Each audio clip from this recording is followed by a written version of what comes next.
Hi, my name is Greg Ginsberg, and I'm professor of medicine at the University of Pennsylvania in Philadelphia.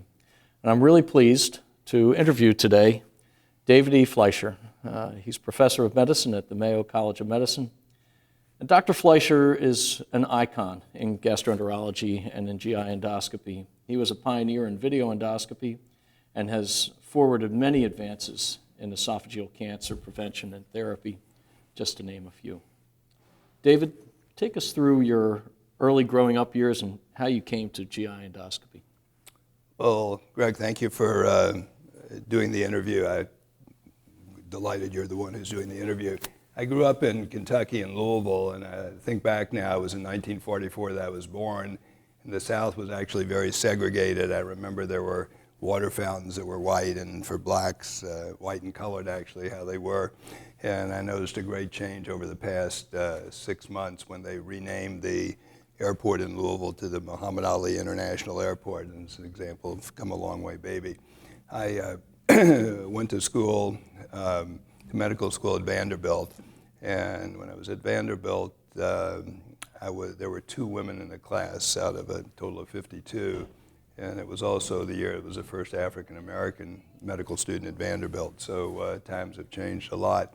Vanderbilt led me to a residency program, and one of the things I'm struck by in life as well as in this interview is how one thing leads to another and how some things just seem to work out or not work out. I applied actually to 4 or 5 different residency programs, and the first 2 places to which I applied rejected me solidly, and so I ended up going to the 3rd place I applied, which was Cleveland Metropolitan General Hospital.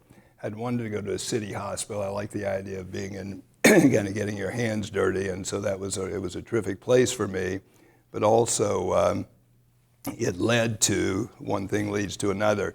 When I was there, I was drafted in the Army. It was the time of Vietnam, and by coincidence, the chair of medicine there had a lot of contacts. He was an ID guy who had consultants to the consultancies, the Army, and they were developing the first electronic medical record. And we had had a faculty member called Larry Weed, who some people know for the Weed program, SOAP. And so Dr. Ramelkamp arranged for me to go to Fort Belvoir, which is outside of Washington. And so I ended up going there, and then that's where I met Karen and had kids and have been married for 46 years. And the one thing leads to another. Had I gotten into the places I really wanted to go to, I'd have a completely different life. And I like that aspect of life, that one thing leads to another. I want to delve in a little bit about what patient care meant to you and what aspects of the patient-physician relationship were important to you throughout your career. Well, just finishing up a little bit on the last, I ended up, after I got out of the Army, we moved to New Zealand. So when I applied to GI fellowships, it was actually from New Zealand. And I went to Harbor General Hospital, which is one of the UCLA hospitals, and then came back to Washington. And I've been involved in patient care has really been the thrust of what I've done, but patient care has a lot of aspects to it. For example, I always like to get to know the patient, and so when they come in, I just have a rule that the first thing I say to the patient when they're with the other person who's there, before I get to their medical problems, if they're with a spouse, I always get that spouse's name, and I found that's really appreciated with patients. Someone will come back 3 years later, and you say, "Hi, Mrs. Jones, it's good to see you, Buddy." And Buddy was a guy's name, not just Buddy. And you get to see this guy and say, people are really appreciative. And I also like to know what Mrs. Jones does outside of her illness. It's so easy to focus on the illness. I've had great gratifications through patient care. I think that for me, interjecting a little bit of humor, that's sort of by nature, if you use it properly, can help relax patients. If you use it improperly, I think it becomes offensive. But is an example of just a great example of gratification that one gets back from patient care. And it's, as you know, as someone I respect as a clinician and patient advocate and lover as well. But with my interest in esophageal diseases, you run into people who have difficulty swallowing. And a recent patient had esophageal, it had squamous cell cancer of the larynx and had radiation therapy, and it led to scarring, and his esophagus was blocked. So he would go to the medical center in the community every 2 months and have a dilation. It turned out that this fellow was Jack of a certain barbecue place in a certain town where I went to medical school. And he had read on the internet that we had a self-dilation program. And so the patient came out, we taught him self-dilation, and this guy who owned a barbecue place and was really a raconteur and loved to talk to people, couldn't socialize with him because he couldn't swallow. And then he was taught self-dilation, and he went back there. And I've just gotten a letter just about every couple of months from him about how gratifying it is. So I think the most important things about interacting with patients is, number one, is to treat them with respect, which seems pretty obvious. And the second is if you can make them relax by whatever technique you like to use, and then show them that you care in ways that are sometimes beyond just giving a medicine or a prescription. You know, I think that very genuine interest in caring that you exemplify in your patient care, you show that in all of your professional relationships, and it's one of the things that really distinguishes you. One of the things, you were and remain a very important in my own career development, and one of the things you emphasized when trying to begin a career in academic medicine was emphasizing developing some niche area of expertise. And where did that insight come from, and can you maybe further that a little bit? Yeah, well, thanks for mentioning that. I want to tell you that when I was preparing a little bit, or at least gathering my thoughts for the interview, I thought about the people who had the most influence in my life. And the very first person was Dr. Robert Collins, who was my advisor at Vanderbilt. He was a pathologist, but he said that if you can find some specialty, even within your subspecialty, that you know more about than anybody in the world, that patients in the world will find you.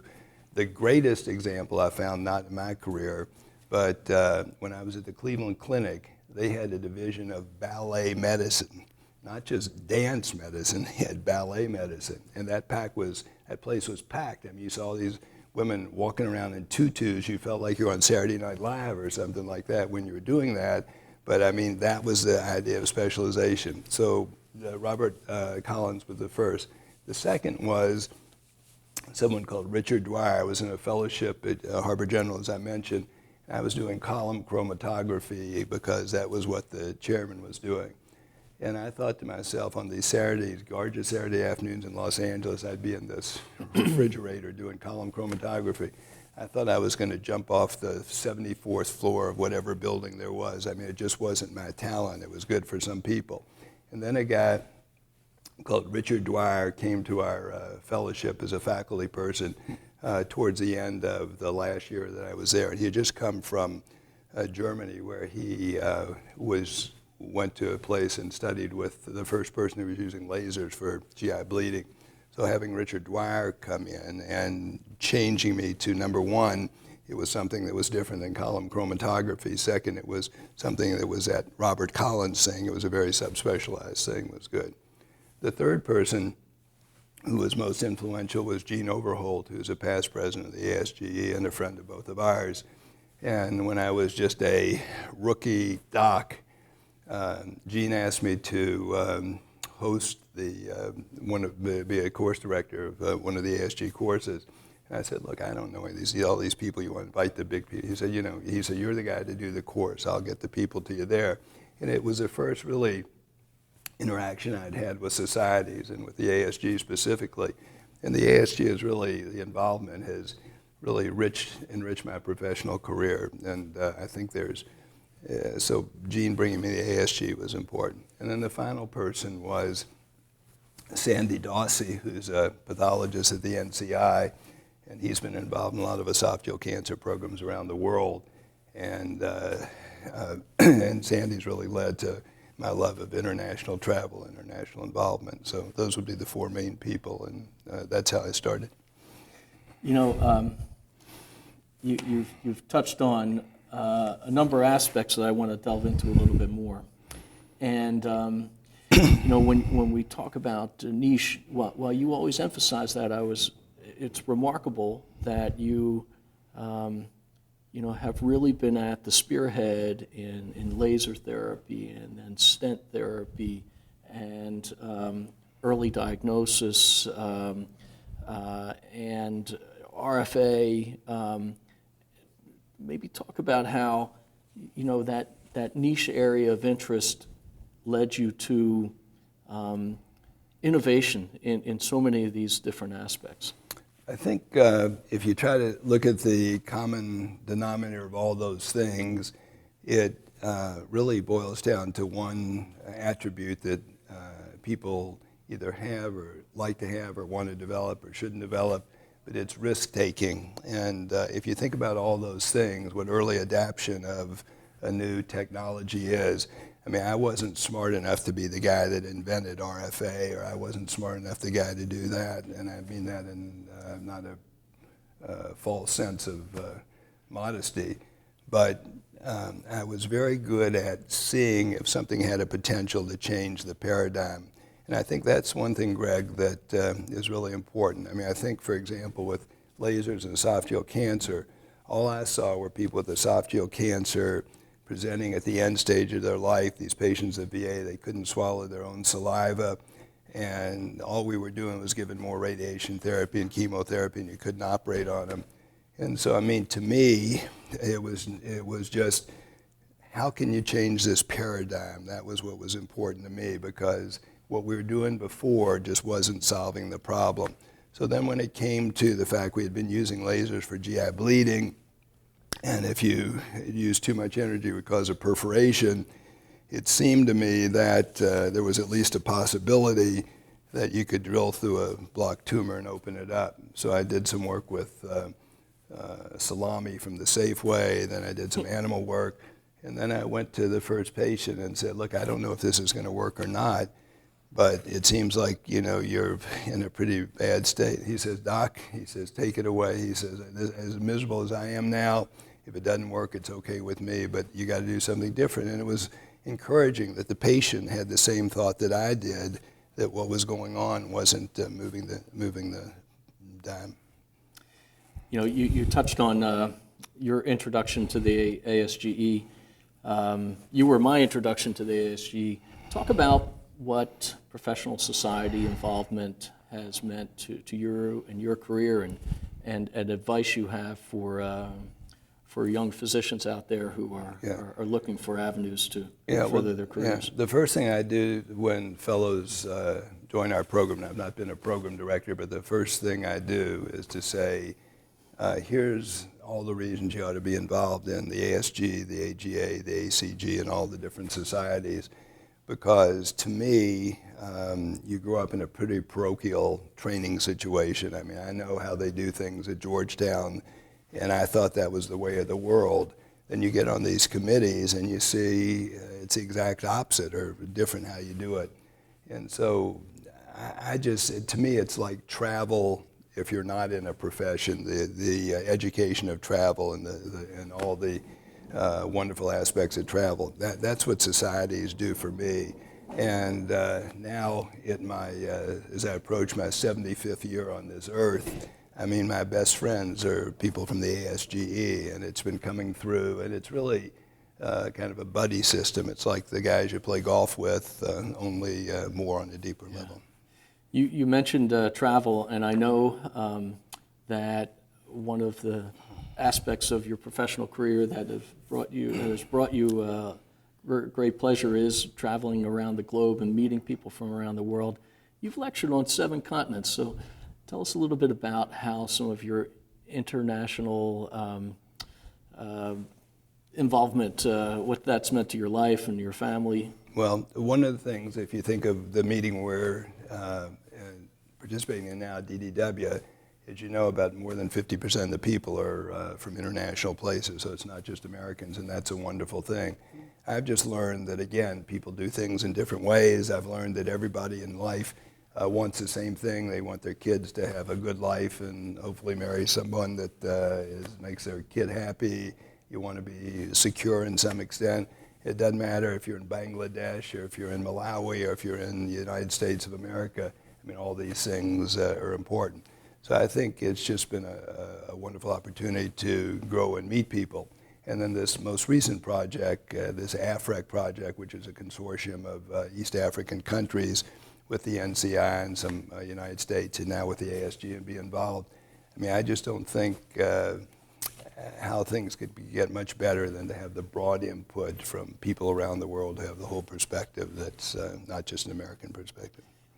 David, I know you have a very strong social conscience, but you're understated about it. I know you do lots of work with foster kids, and maybe just tell us a little bit about how your social conscience has influenced what you do with your boots on the ground.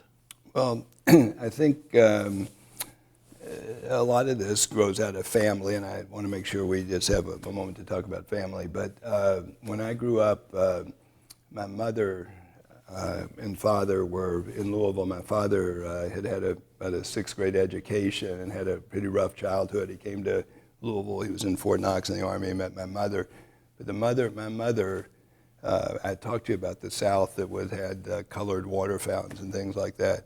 My mother was as strong as an advocate for justice as there ever could be. So it was sort of ingrained in me in an early time, the importance that we're all the same in this. And I think if there's one thing I've learned is it costs 0 pennies to treat people with respect and decency.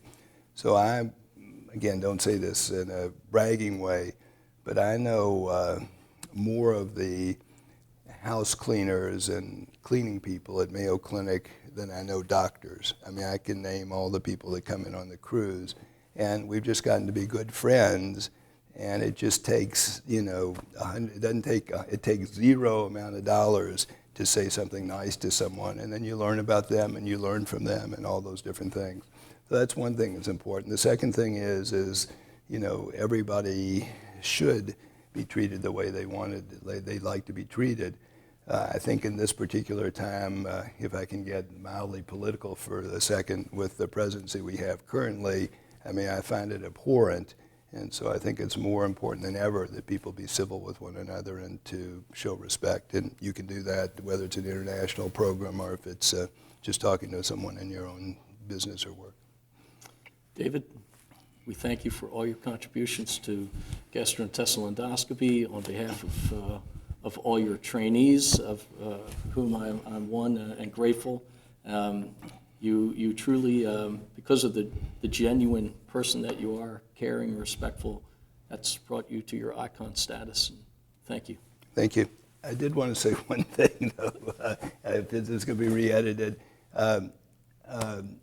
Last night I spent a bit of time with Greg and his wife and his 4 daughters, and we just had the most fun. And it just reminded me that Greg's thoughts about family are the same to mine. I mean, you can't be David Fleischer icon, as Dr. Ginsburg puts it, or Dr. Ginsburg icon, as Dr. Fleischer puts it, without having family and a family support. And Karen is to me what Jane is to you, and for these 46 years, she sacrificed in a lot of ways that made this possible. And then if it turns out you're lucky enough to have kids and they make you proud, then that really is the key to this whole thing. So you can be the master of this or the master of that, but in our life, family is the most important thing. And so this stuff is wonderful, but family is the most important thing.